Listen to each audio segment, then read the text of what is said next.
মক্কার তপ্ত ধূলিমলিন প্রান্তর থেকে উঠে আসা এক নাম, যিনি ছিলেন শৌর্য বীর্যে এক জীবন্ত কিংবদন্তি। ইতিহাসের পাতায় যাকে ডাকা হয় আসাদুল্লাহ বা আল্লাহর সিংহ নামে।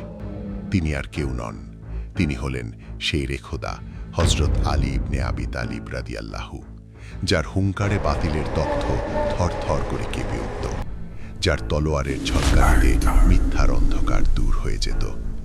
আজ জানব তার জীবনের লোমহর্ষক বীরত্বগাথা ও ঈমানদীপ্ত এক অবিশ্বাস্য উপাখ্যান। ছোটবেলা থেকেই তিনি বেড়ে উঠেছেন বিশ্বনবী হযরত মুহাম্মদ সাল্লাল্লাহু আলাইহি ওয়াসাল্লামের আদরের ছায়ায়। হিজরতের সেই ভয়াল রাত, মক্কার কাফেররা খোলা তলোয়ার নিয়ে ঘিরে রেখেছে রাসূল সাল্লাল্লাহু আলাইহি ওয়াসাল্লামের ঘর। নিশ্চিত মৃত্যু জেনেও নবীজিকে নিরাপদে মদিনায় হিজরতের সুযোগ করে দিতে তার বিছানায় চাদর মুড়ি দিয়ে নির্ভীক চিত্তে শুয়ে রইলেন হযরত আলী। উদ্দেশ্য একটাই, রাসূলুল্লাহর নিরাপত্তা। বদরের প্রান্তর, সত্য ও মিথ্যার প্রথম সম্মুখ যুদ্ধ। আলী রাদিয়াল্লাহুর বিখ্যাত তলোয়ার জুলফিকারের বিদ্যুৎলতা আঘাতে ছত্রভঙ্গ হয়ে গেল কাফের বাহিনী। কাফেরদের বড় বড় সর্দাররা তার সামনে দাঁড়াতেই সাহস পাচ্ছিল না। আবার উহুদের ময়দানে যখন মুসলিম বাহিনী সাময়িক বিপর্যয়ের মুখে, অনেকেই দিশাহারা, তখনও তিনি ছিলেন নবীজির সুরক্ষায় মানব ঢাল হয়ে।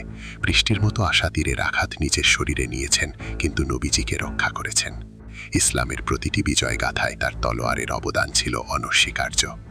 খন্দকের যুদ্ধে আরবের সেরা বীর, হাজার যোদ্ধার সমান শক্তিশালী আমর ইবনে আবদুদ যখন দম্ভ ভরে হুঙ্কার দিচ্ছিল, তখন মুসলিমদের পক্ষ থেকে এগিয়ে এলেন হায়দারে কারার হযরত আলী। এক আঘাতেই তিনি ধুলোয় মিশিয়ে দিলেন আরবের সেই অহংকারকে। আর খাইবার, সেই দুর্ভেদ্য ইহুদি দুর্গ যা কেউ জয় করতে পারছিল না, হযরত আলী একাই উপড়ে ফেললেন খামোশের সেই বিশাল তোরণ, যা অনেক মানুষ মিলেও নড়াতে পারত না।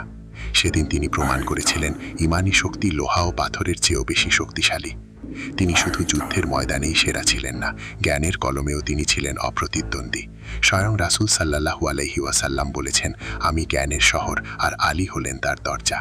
বিচারকার্য থেকে শুরু করে জটিল সব সমস্যার সমাধানে তার প্রজ্ঞা ও মেধা আজও পৃথিবীকে বিস্মিত করে। গণিত, বিজ্ঞান কিংবা দর্শন, সব ক্ষেত্রেই তার পদচারণা ছিল বিস্ময়কর। তার বলা বাণীগুলো আজও কোটি মানুষের জীবন চলার বাধেয়। ন্যায় বিচারের ক্ষেত্রে তিনি ছিলেন আপোষহীন, সত্যের প্রশ্নে তিনি কখনোই মাথা নত করেননি, এমনকি তার নিজের বিরুদ্ধে গেলেও। অর্ধজাহানের খলিফা হয়েও তিনি ছিলেন মাটির মানুষ। কোনো রাজপ্রাসাদ নয়, কুড়ে ঘরে শুকনো রুটি খেয়েই তিনি রাষ্ট্র পরিচালনা করতেন। রাষ্ট্রের সম্পদ থেকে একটি পয়সাও তিনি নিজের বা পরিবারের জন্য নিতেন না। ব্যক্তিগত কাজে সরকারি মোমবাতি নিভিয়ে দেওয়ার সেই বিখ্যাত ঘটনা সততার এক উজ্জ্বল দৃষ্টান্ত হয়ে ইতিহাসে অমর হয়ে আছে। ক্ষমতা তাকে কখনো মোহগ্রস্ত করতে পারেনি।